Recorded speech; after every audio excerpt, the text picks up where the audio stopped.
Mr. Anonymous, that guy. It was coming from everywhere. At one point, it was like verbal bukkake. It was just everywhere. Any plans for the track? Yeah, we're going to fucking get a dustbuster. Hello everybody, I'm at Drift ESSEX today with Andy and Pete, the guys that run it. How are you guys? Not too bad. Great, good. Wicked. Good turnout today. Unreal. Yeah. Unreal. For a normal day. Yeah, I mean, to come at, obviously I've been at work this morning, set up this morning, knew it was going to be fairly busy. Yeah. Didn't expect to turn up at 1 o'clock and it'd be banged. Yeah. But the track's running well. It is good. New layout, new size as well. Extra tyres, yeah. Yeah. Awesome, that's Yeah. Okay, good. Yeah, you say if you want. Yeah, So how big is it now? 16.9, I think 16 by 9. Yeah. Wow. So yeah, it's a big old girl. It's if you good. stand in the middle, you get a neck ache driving left to right. Yeah, for sure. Yeah, you've definitely got to go end to end. Yeah. The big straight and the big flick. Wicked. And they've bedded in the same as the old ones? Yeah, within a night. Yeah, like we put them on 2 Thursdays ago, and the extras, I would say, with the buzz brake tyres, which are perfect for that surface as well now, they run it in a couple of hours. Yeah, there wasn't really much difference feeling with the car going over the new tyres. And then they've just scrubbed in quite well. You can't tell now. It's just the very, very edge is polished. Yeah. But that won't be long. The last time I came here was your opening event with the tiles, and they have progressed.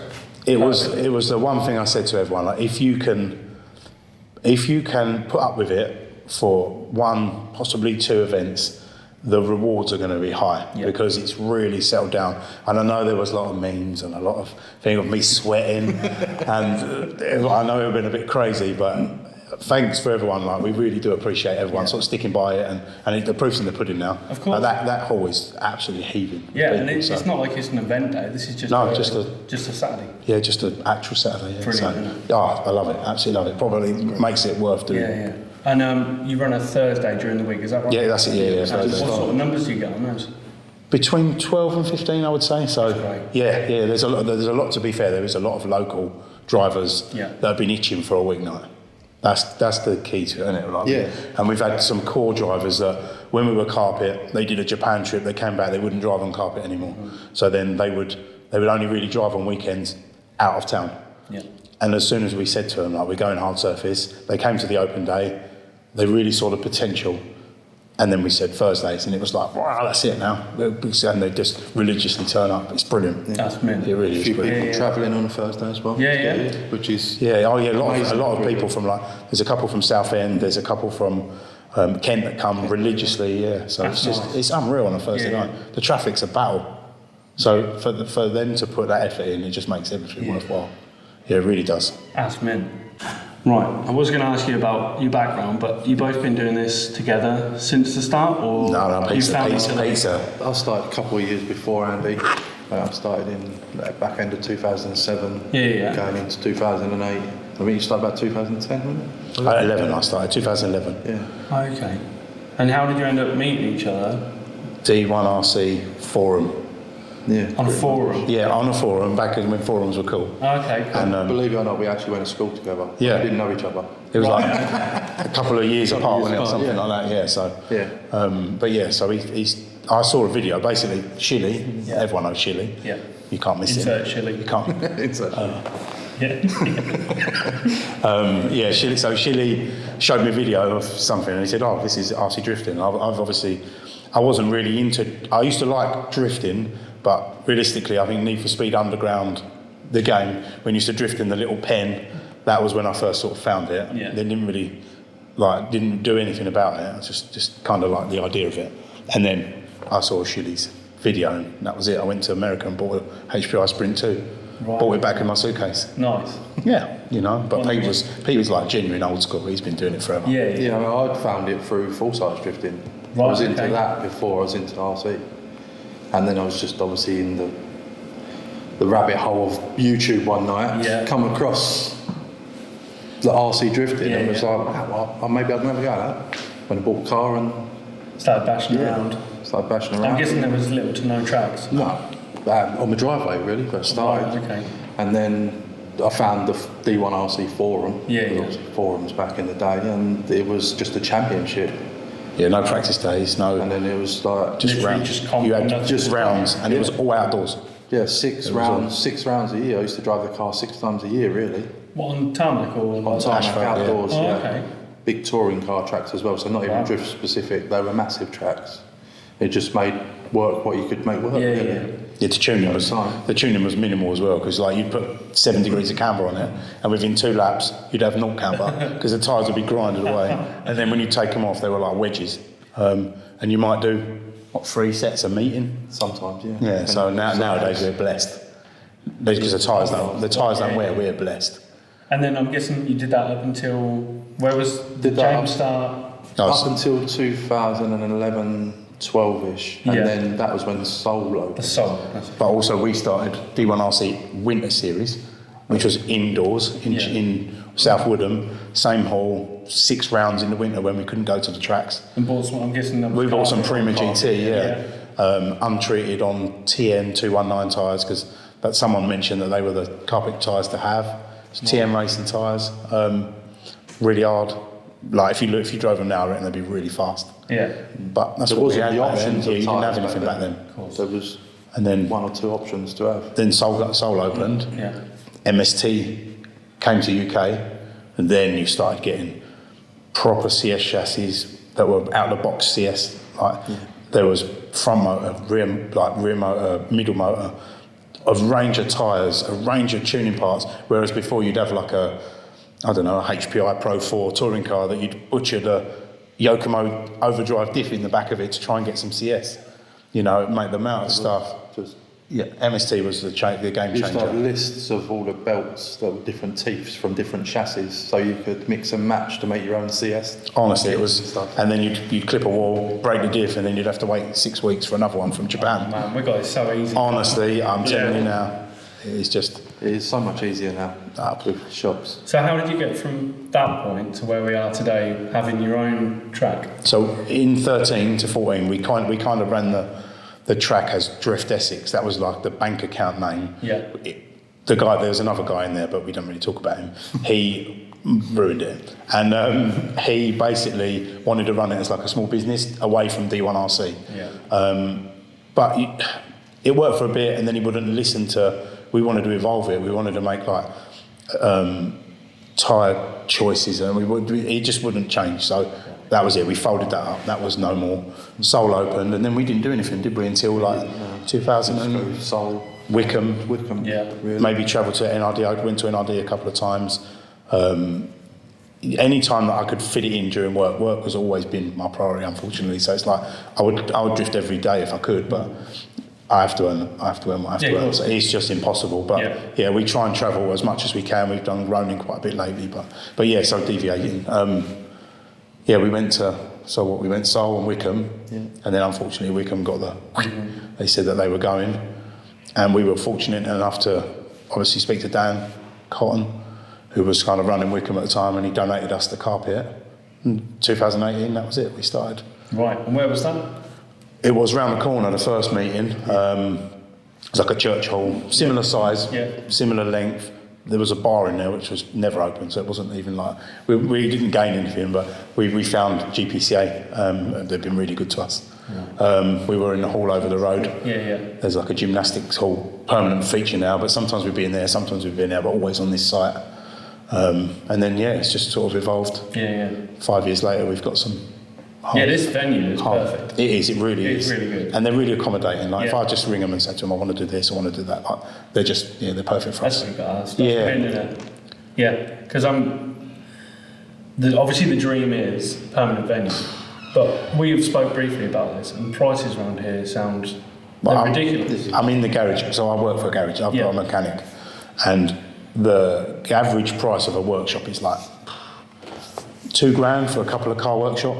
So you translate that into how much surface area you've got for a RC track. You'd have to have a garage in there running to make it even cost effective kind of thing, and then run it as a self-employment thing. You just couldn't do it, could you? It's $2,000 plus for sure. It's a lot to work out. That is a lot. Yeah, and then once you start saturating the calendar with dates, do you lose out on footfall? I know if you put the right track on, for sure people are going to come, but I don't think you're going to get 40 people on a Saturday every week religiously. Would that be enough to break even? 40 today? Yeah. If it was a couple grand a month? No, probably not. Not if it was 40 every Saturday. Yeah. Absolutely. Right. Yeah, I think we would be all right. Plus the Thursdays as well. But you could do Saturday, Sunday. You could do events. You're not limited to when the hall can give you a date. But I do think it would be like it'd have to be a really good position for us to go. Yeah. And it's a shame.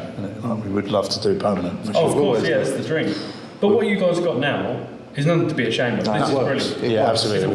Yeah, we're really pleased with how it's progressed, and like we're really pleased with people sticking by us. Yeah.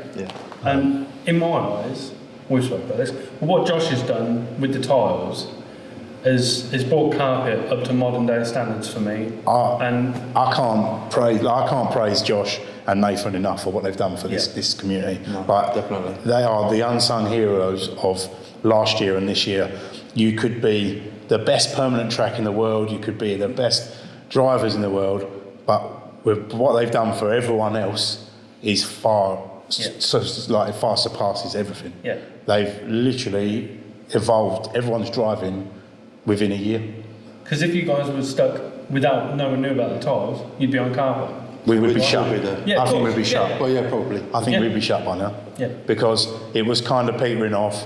You've got the big Japanese P-tile influx. You've got some people have got like, is it a polished concrete? No, painted concrete. Yeah. You know, so you'd just rather go and drive on that because it is. Don't get me wrong. Given the option. Don't get me wrong. There's a place for a good rip on carpet. I'm telling you now. Sometimes there's a good place for it. You miss it. But it's got to be the right day. With the right standard of driver. Absolutely, yeah. It's good. It's a good crack, but hard surface has always been a tiny bit better. Yeah. I wouldn't say carpet was dead, but I would say to people considering it's in a care home. Yeah, it's like it's on palliative care. It's just ready, but people are still holding on to it, and I rate the tracks that are still carpet for sure. I think there's a place for carpet to help beginners. Oh, definitely. Because it gets them in, then it's... if it gets you out with your mates, then what does it matter? No. Exactly, yeah. I mean, we've sold our carpet to someone who's not actually done anything with it yet, but it will happen, and I will go down there, and it's going to be good. Right? But it is what you make it. Like I would go and drive on water with hovercrafts if it was available, and it was just as fun. You know, it's just one of those things. I'd go and drive on like jelly with. If it was a thing, because all of your mates are there. Yeah. It's only about the crack. That's it, isn't it? For sure. Yeah. So obviously you've just added some sheets to grow the size of the track. Yeah. Any other plans for the future? If they give us some more space under the stage, or we can do something with the storage, I think we'd like to. A bit of scenery, nothing too crazy, no cranes. But I think, just something just to tie up a little bit. We'd like to, it'd be so nice to get all the Tsujin out every time, but by the time you've built it and then broken it down, the next time you've got to build it again, there's no like numbering system with it. It's just like, it's all chucked in a box. So that's why we've opted for some tape, red and white tape, just for ease really, just ease of use and stuff. Are you guys looking forward to the comps this year? Yeah, I think so. Yeah, I think it's nice to have the comp buzz back. Yeah. It was a bit of a it was a hard sell a couple of years ago when there was obviously the COVID happened, and then I think everyone sort of lost interest in competition driving, and again I think Bracknell are probably to blame in a good way. Yeah. They're responsible for the comps coming back because they were the ones that started doing like a weekly or a monthly comp. A driver's ranking. A very well organised comp, a brilliant stream. Like I'm going to think that there's like a love affair going on with Josh, but honestly, that guy / guys, they've done the business. And I really think that it's going to be something, this competition. I think it's for sure the level of drivers as well, because people are interested. They're now thinking like, I actually need to think about this and get maybe up my game. For sure. Yeah. It's a totally different drive. We found over the years, we had a spate where there were a lot of good drivers coming. You'd get quite a fair trains on the carpet as much as you could with the speed. And then because the carpet sort of died out, then people were going on hard surface, and the days we would get would be like quite sporadic with driving, wouldn't it? You'd have like a couple of cars here and a couple of cars there, but never really trains. And now everyone either wants to go full battle night or just run 10, 12 cars around at a time. It's just so nice to watch. Yeah. But yeah, I think there's definitely a place for competition. I think some of the guys that have been doing this a long while, they maybe had a bit of taste in their mouth from what happened previously with comps. Yeah. But the new crowd, like you say, Josh and Nathan, they've really took the challenge and they've brought it forward again. Oh, definitely. Yeah, absolutely. Yeah. I'm excited. I can't wait. It's going to be... No, it is going to be good, yeah. I mean, and then it's only going to get better as well. So, like, this is the first year. There'll probably be some kinks, you know, we need to iron it out. But it only means that next year's is going to be unreal. I'm talking to a few of my friends, our friends abroad, and they're all like, "Oh, is there any places?" And I've had some interest. So, yeah. There's definitely there's a buzz about the UK now, for sure. That's good. Yeah, it's awesome. Yeah. Any plans for the track? Yeah, we're going to fucking get a dustbuster.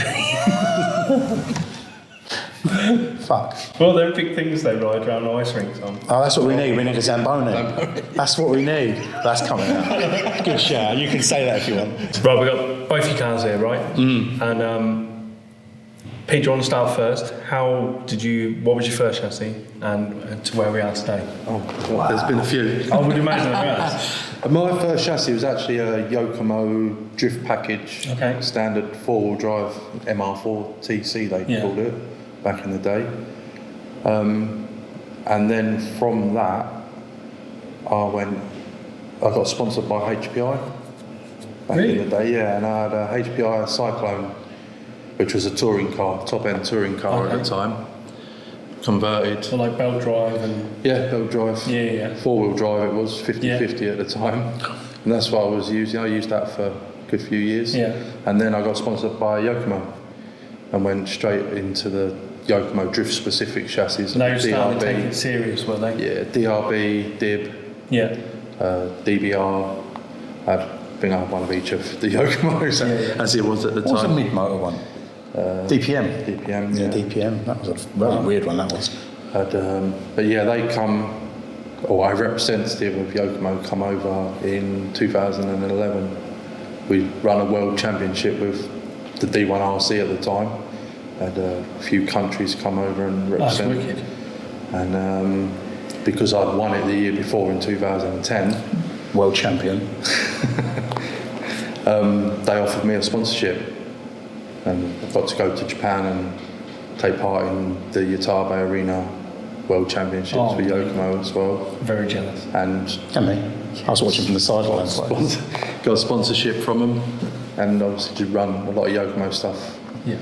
Up till about 2016, I think. Mm-hmm. And then I was pulling back how much drifting I was doing. I obviously start a family and other commitments, so I wasn't drifting as much as I used to, so I had to kind of knock that on the head. And then I was open to choose whatever chassis I wanted. And I've had a few, but the one I had for the longest, I think, was the Overdose Vacular. Yeah. But I've chosen used that for quite a while. Nice. Is that what this is? No, that's not. This is a Yokomo, back to Yokomo now. Okay. Gone full circle. Back to Yokomo. Yeah, I had a Overdose Vac, and then I tried the GRK. That for a while. I've had that for a while. Yeah, quite liked it, but just to be something different, really, because my driving that I do now has not really been comp based. So it's more about just having fun. So just have a chassis that I like to drive, really, and play with. And this is Yokomo LTS at the moment. The WShift one? Yeah, WShift. Nice. So I like that that's coming round again. It's too much fun. It's good. Have a bit of fun with it. Yes. That's what the driving is about at the moment, just having fun with mates. So if I can put a smile on my face, then I'll drive it. Sick. And it's a 300ZX? This is, an old... Exceed, isn't it? An old shell that I pulled out of the cupboard and just started using. You don't see many 300s here. Not in the Falcon livery as well. It's just one of those bodies. It's wicked. And what electronics do you run? Acuvance motor, ESC, and the gyro. I think is on sticky in there with that one, but that needs upgrading. I think it's tilting it now and again. It has a bit of a wobble. And literally a Samuel servo. Yeah. Got here. Sick. Thank you. Right, Andy. Oh my God. Come on in. Let's hear it. 2011 Sprint 2. Came back, shredded a belt, went to the local hobby shop, got a drift chassis? We've actually got one. No way. Like, it was a Maverick Strada. So you can imagine, plastic tub, cheapest thing you can buy. HPI, I think like a subsidiary company of it. Right. The guy just wanted to sell me stuff. Yeah. So I bought it, and to be fair, 50-50, it wasn't even that bad. But then I was like, well, I've got to try something new. I want to try CS. CS junkies in America were around, weren't they? Team D style. Everyone wanted to run 2.0 counter steer, so I think I moved to a HPI Pro 4 with a Yokomo 2.0 CS gears in the back. Some crazy lock, really. It's shaky steering because the drive shafts were maxed out. Then I had Tamiya VDF. I had an Eagle Racing VDF style chassis. I probably still got most of them, to be fair. My loft is filled with stuff. Sick. Yeah, honestly, it's becoming borderline obsession. Because I won't sell anything because I just. Then you wouldn't have it. Yeah, I would never use it. But I've got in the loft. I've got an FXX VIP that's just sitting there. It's not doing anything. It's in a box. I've got a Duval. I have a Vacular 1 with a really rare alloy deck. I've got I don't even know. Everything. I've got probably more drift package spares than Yokomo have got. Right. It's a joke. I've got 2 RMXs. I've got thing, and then I got sponsored last year by Rhino Racing. Yeah. So I went Shark, drove it conventionally for 6 to 8 months. Solid chassis. It's a foolproof plan. You put a load of weight at the back. Yeah. You give a good steering system, and it's going to be good. It's not like the newest chassis is the best chassis, as Mr. Cotton always says. But it's like it was great, and then the LTS hype came, so we made some bits. And So you've made it high mount. yeah, so it's got a high mount battery. It's got the Yokomo LTS front knuckles. Yeah. The motor's right up in the air. All the weight is literally on the top deck. It's got the world's most ridiculous amount of droop. But it's just, I mean, it's got any tyres on it in a minute, it'll probably help. But yeah, it's so much fun. Nice. Yeah, I turned my MC1 into a WShift. I love it. Yeah, we absolutely. had a guy come down one night, just completely out of the blue at Slide House. And he had one of the LTSs? Yeah. Yeah. And he was going around, right? And we were, how you getting on? He went, yeah, it's good. Let's try and go. And I was like, yeah, what is it? And I was like, fuck, this is different. I fancy a bit of this. And that was it. It just started a bug. It and really there's is. 4 or 5 of us now that have all done them. Same. I think there's probably... Dan and Brian bought one, and I tried it. I was like, this is actually putting a smile on my face. Yeah. I'm going to buy one. Yeah. So that was it. It's just a different style of driving altogether. Yeah, it is, yeah. Yeah. I mean, you see all the Kashigari, the Kashigari style shift circuit, and then you've got the extreme, I think, is it Hero Chan videos, where they're like falling over, the cars are almost falling over. I think it all looks good in its own special way. Like some of it, I like the Kashigari style because it's a very slight body roll, and the snap to angle is still the same, and you're trying to jack a wheel. But some of the crazy eccentric Japanese ones are just as fun because they're obviously having a blast, and that's what it's all about. So I think that's the the D-Like LP86 coming out. God, I can't I've got one on order, and I don't know what to expect from it other than the fact that they look fun. It's just fun. Yeah. As long as it puts a smile on your face. Yeah. Look, we've got 14 of us that want to buy them. There's 14 on a list. We messaged D-Like and we're still waiting to come back to us. But yeah, there's 14 of them. I think we're all going to run them brushed, like exactly the same gearing, the cheapest servos, and we just want to make it for like, I don't know, under 200 quid, all in. And they're driving around with £7,000 radios, but yeah, we just want to go like the cheapest possible because it just looks fun. All 86s. Yeah, that's just, what we've said. Yeah, and it's just going to be amazing to get them all together. Yeah. I had no idea you was sponsored by Rhino Racing. Yeah, man. How did that happen? Daniel Christoph, my brother from another mother in Germany. Friends. Yeah. He's so like it's a strange. Fucking awesome. He messaged me in 2013 and said, I see you driving a rear-wheel drive car. What the fuck? This was like early on. Yeah. And I think it was probably one of the first rear-wheel drives, apart from Baggy's 1 kilo of weight drift package that he had with no gyro. He couldn't pick it up, it was that heavy. It was a Yokomo MR4 TC, like standard plastic chassis, Yeah. but it had on the back, he run one of these shells, so on the back, the size of this, was 700 grams of weight. And no gyro. So it's basically what we do now, basically, put all the weight over the rear, yeah? No gyro, because gyros weren't a thing then, and it was rear-wheel drive, and he was the only person in Japan that could drive it and do a proper lap with it. So then we were like, right, it's possible. That was the first. That's it, let's go. Try and make it. So I made a FS01D MST with the front motor, actually it had the sideways front motor with the belts. And then I spoke to Daniel, who's like become a real close friend now. And we made a Camus D, which is like, it's just an abbreviation of something I won't say on the thing, because it's kind of the industry secret. Everyone knows what it means. But yeah, so we did that. And then we drove together a couple of times at the Worlds. And then the family sort of grew and grew and grew. And now it was like, you were part of it, weren't you? And it was Motor National. We got people from South Africa in it. And it's basically, it's just people that are in it for fun. Like, people don't take their life too seriously. And there's like, it's, people call him the boss, but he's actually the dad. If it's a family, he's the dad. But yeah, Daniel Christoph is like, he's my German brother, and that's how it came about. He's like Rhino Racing test pilot and development guy for Europe. Yeah. So he gets to say. But Rhino, they're not based in... No, but they China. It's a Chinese company. They've got a team in Japan that do R&D. Yeah. And they've also got Daniel, who he'll test all the new parts. He'll make sure that they're all sort of working, if there's anything they need to develop. Right. And then he was the one that actually designed the Shark belt drive, because he wanted to try a belt drive. So he turned down the shaft on his little lathe that he's got, and then he made a belt drive gear for the chassis. And then he sort of put it to Mr. W, and he came back and said, "I'll make it." So now we ended up with a belt drive. So it's cool. It's cool. It's cool. And he's only ever driven rear-wheel drive as well. Oh, absolutely, yeah. Well, no, he did drive CS, but he used to drive rear-wheel drive with all the CS guys in the comps. Yeah. Oh, okay. Yeah. He was random chassis he's built over time as well. Wow. Yeah, he's got like a pan car, single shock, fixed back end, and he's like a mad scientist. He's awesome.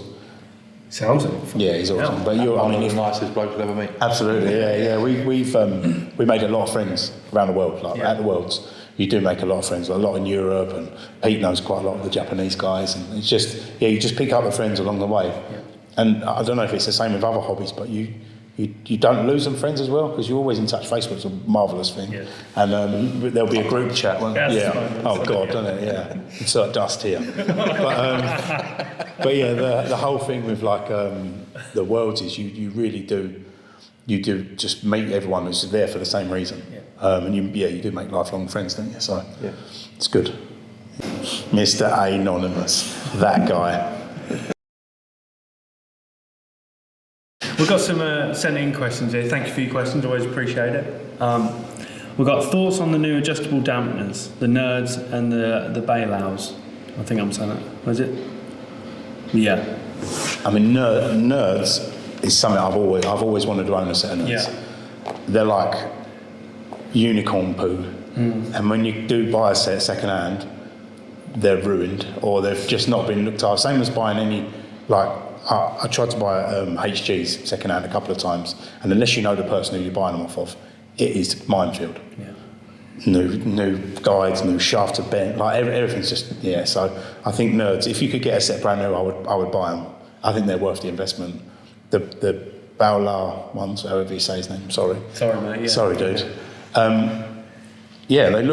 They look okay. I mean, I'd like to see them in the flesh. I've seen Nerds in the flesh. Yeah. I've seen how they work. I think the only problem is with the Nerds, if you want to change springs, you've pretty much got to unwind absolutely, all the top take all of Whereas it. I think the new ones, it looks like it's all on the spring retainer. Yeah, that's it, yeah. Hopefully you can just pop off the spring retainer.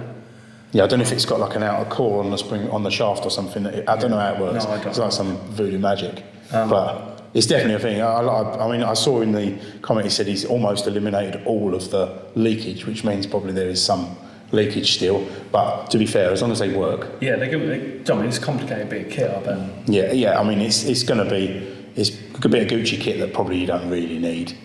But I like the idea of adjustable damping. Yeah, for sure. I wish someone would make like a buggy shop with an external reservoir that you can adjust the damping on. There's not much room for it, but yeah, you know, just that is a thing, like external reservoirs and stuff. I don't know if you can like adjust the damping with those, but yeah.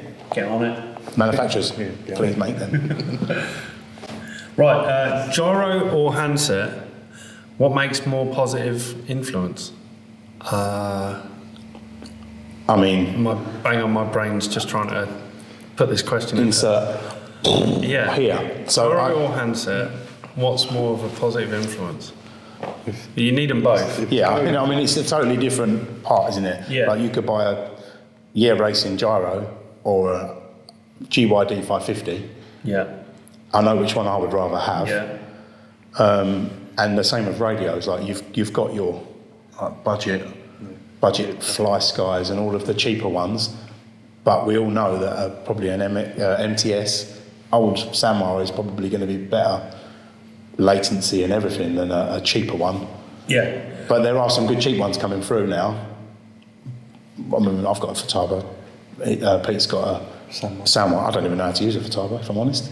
I updated it for the first time yesterday at work.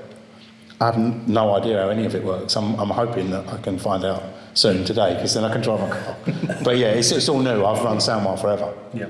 So I think as long as it's not like a ready to run radio, because I think you can really get held back by cheap stuff. Yeah. But again, I don't think you have to go all in. No. The budget Samurai stuff is good. Yeah, for sure. Yeah. The MX6 and. Yeah, I mean, even that MX6, it's good. I've not used an M17. I've not come across the MT5 yet either. MT5 is pretty much the same as a 44. It's just got slightly different software in it, I believe. Agreed. But yeah, I mean, they always bang on for us. All right, one here from Ethan. What do you personally think about the Box RDX? I liked mine from Box. I've played with it a bit. You guys works. Anything to do with them? I bought one for a loan car. Yeah. It works. Yeah, it does. It just they're not works. great. I mean, they're not. Because you can't change anything. If you absolutely run it from the factory, like from the box, because you can't change anything, you can't really get it wrong. Mm-hmm. But there's certain things that I'd like my chassis to do dynamically that you can't make it do without changing stuff. That was the only thing I was helping Josh tune his when he first got his, and we wanted to do something, but it just wasn't possible without upgrading stuff. You'd have to put, I think we really should, like with the Velino tyres. I tried to run mine on Velinos, and for some reason it just didn't like the grip balance between the front and rear tyres. I think because of the camber. I couldn't change it, so I had to change it back to DS's, and it ran okay. I think they've done really well, to be honest. Yeah. I think Reeve D have done. It's definitely a good starting point. Absolutely, because you can't change it. You know what the newbie curses of just getting it, bolting every upgrade on it, and then it's so far away from box settings that they don't know how to get it back. I like the fact that I think they're going to start off a trend where the other companies, Komodo, MST, they're going to have to bring out something that price range that also works. Yeah. Otherwise, who's going to buy 2.5? That's right, or the MRX. Why would you? Yeah, the MRX, like that's tanked. I know that there's. I really like the concept of it, and I think it looks unreal.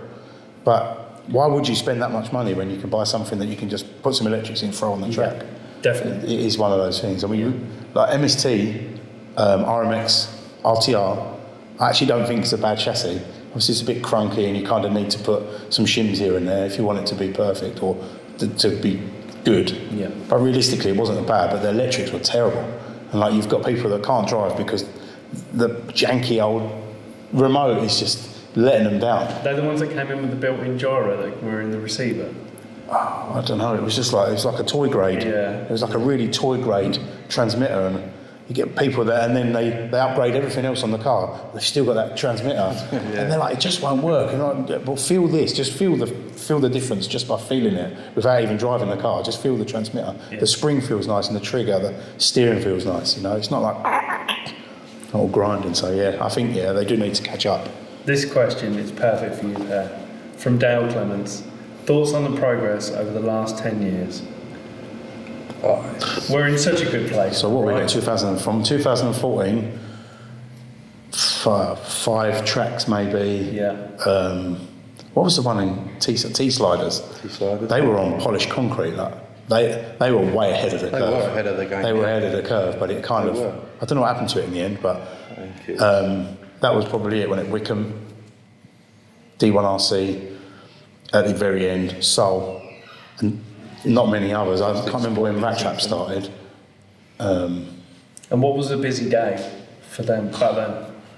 Was it sort of numbers you get now? I don't think so. No, because the hobby wasn't at that point where the growth of the amount of drivers were there. It was quite niche still, and it was like you'd say to people, "I've been RC drifting," and they're like, "What is that?" But now you say to some of the full size drifters, like the full scale actual real drifting, they know what it is. I mean, we've got Charlie Hume, who's driving at Drift Manji regularly, and he's probably fanboy moment. He's probably one of my favourite drivers in BDC when it was around. Yeah, for sure. Right. And he's driving RC now, so it is far advanced now, like with the amount of drivers and the amount of tracks. But I think progression's good.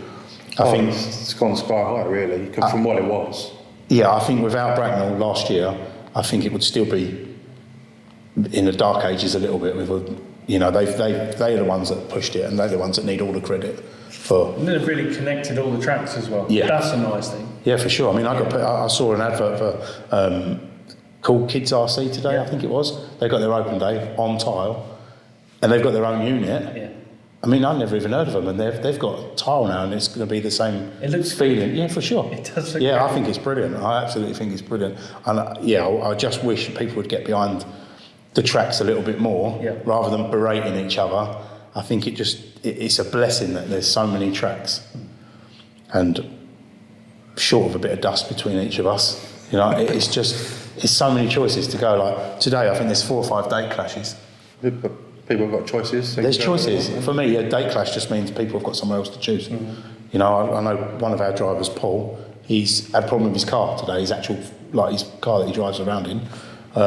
But where Suffolk's on, it's quite close to him, so he's going to pick his car up, still get to do some laps. No. So it's just so good. Yeah. And we are sport of good choice, and I do think that this competition will probably bring everyone together, and then everyone who's not competing might think, do you know what, actually I fancy a bit of that next year, or it'll just go back to how it was, and we'll just do fun days and just crack on. If it gets more people involved, if we can use it to publicise what we're doing. Yeah, because you're going to get some people, because I mean, if I show someone a video on my phone and say, "Oh, this is what we do," they're like, "Oh, who's the winner?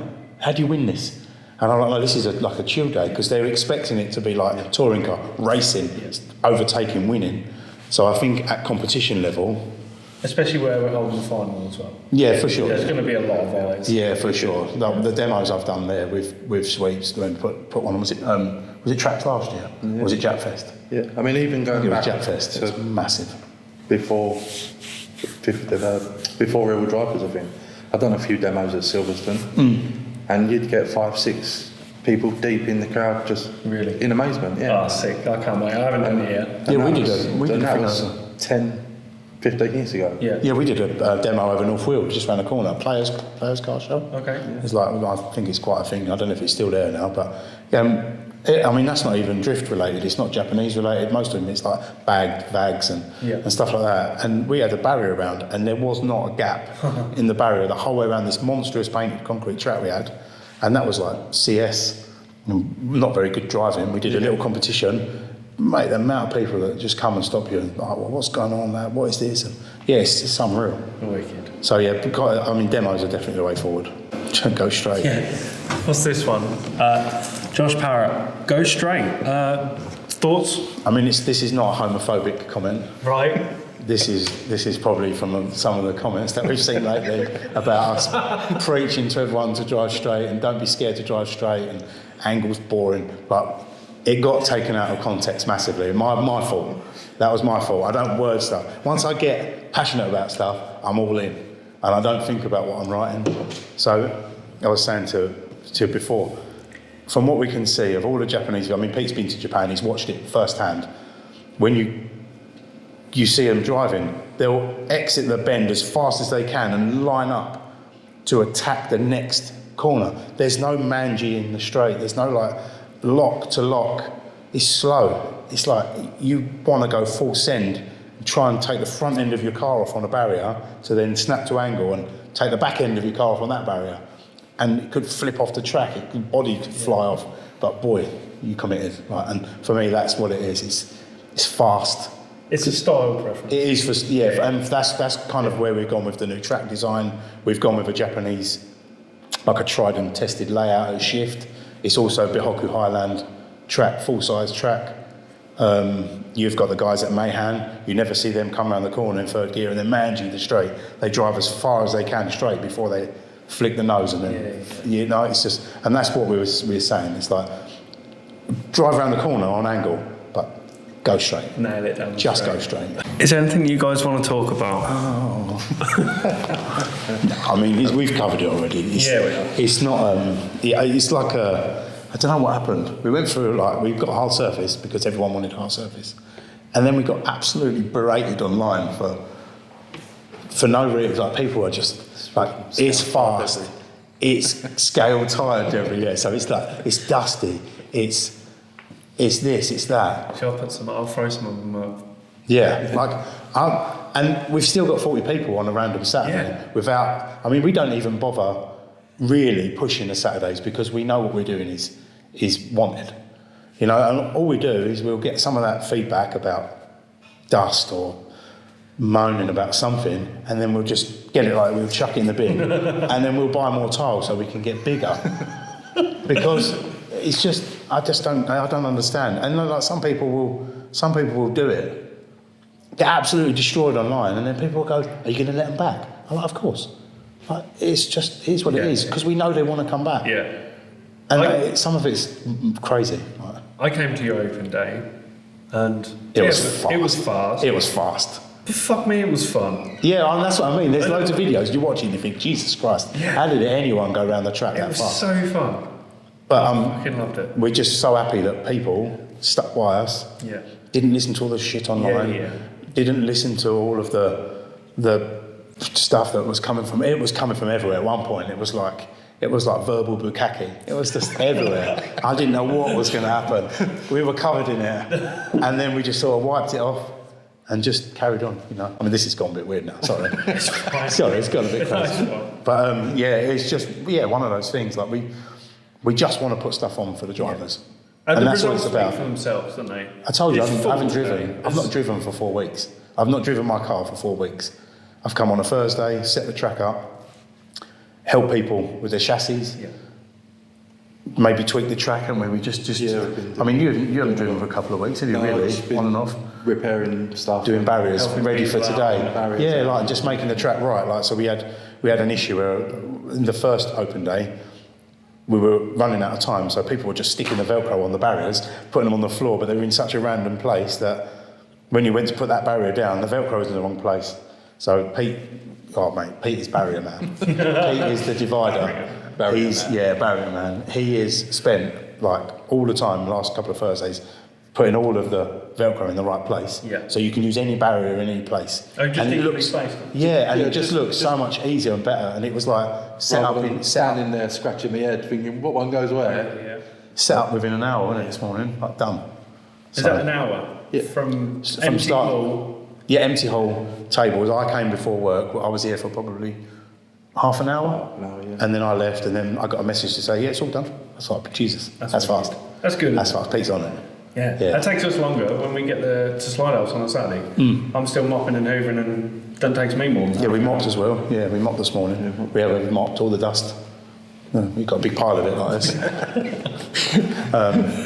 It's just working, and I'm so pleased that everyone's sort of stuck by us, and you should be many proud more years hopefully to come. Yeah. Oh, definitely. Yeah. I can't see this slowing down in the slightest. No, it's definitely turned a corner now where it's great. It's gained just enough traction to just it's going to go mental. Yeah. This is a Japanese word. Is it? Yeah, bukkake. It's the Japanese thing. They love it.